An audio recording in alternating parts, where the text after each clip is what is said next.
As Jesus was leaving Jericho with his disciples and a sizable crowd, Bartimaeus, a blind man, the son of Timaeus, sat by the roadside begging.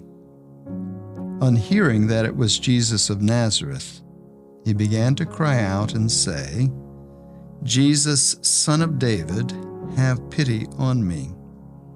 And many rebuked him, telling him to be silent, but he kept calling out all the more, "Son of David, have pity on me." Jesus stopped and said, "Call him." So they called the blind man, saying to him, "Take courage, get up. Jesus is calling you." He threw aside his cloak, sprang up, and came to Jesus. And Jesus said to him in reply, "What do you want me to do for you?" The blind man replied to him, "Master, I want to see." And Jesus told him, "Go your way. Your faith has saved you." Immediately he received his sight and followed him on the way. Like 19 years, I think it was, leading post-abortion healing retreats in the Diocese of Austin, this passage brings me back to those retreats and those very courageous women, mostly women, some men, who came to seek healing, because this is one of the meditations that we use in the healing process of that weekend. Mm-hmm.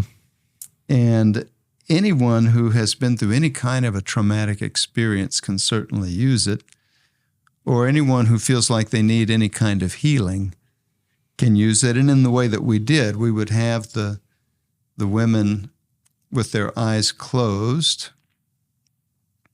We would have them go one by one. As they listened to this passage, the passage was written out within a meditation. So it's sort of an Ignatian kind of meditation.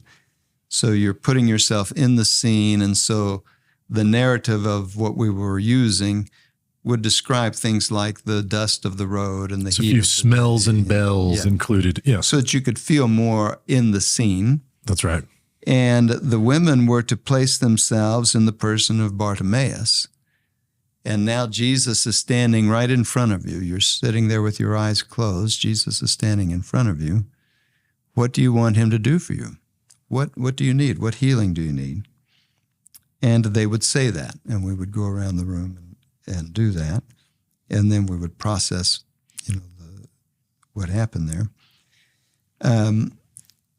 That's the task for all of us in our prayer, is to be identifying in our life, what do we need Jesus to do for us? Because we do need him to do things for us. Mm-hmm.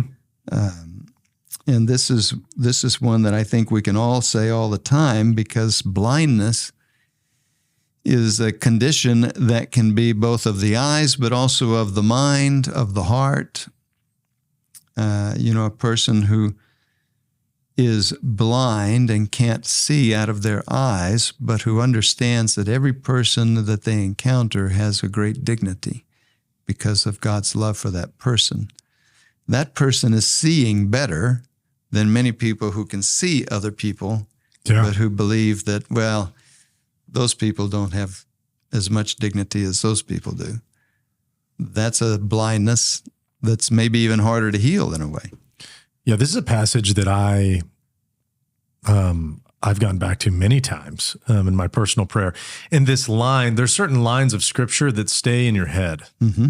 And I don't mean, and I've never, good, bad, or otherwise, I've never been one to memorize scripture, and have a slip of scripture and know that, Jeremiah 28 verse, whatever, for I know the plans I've never been one to do that, but there are certain lines. But this moment of Jesus turning to him and saying, "What do you want me to do for you?" Mm-hmm. This is just such a great passage to reflect on. Like you said, one's dignity in the eyes of God, God's love for us. Mm-hmm. I mean, just if you ever want proof that God is not just, looking down on us and stepping on us like ants, or just saying, oh, I'm going to step on this guy for fun. Right.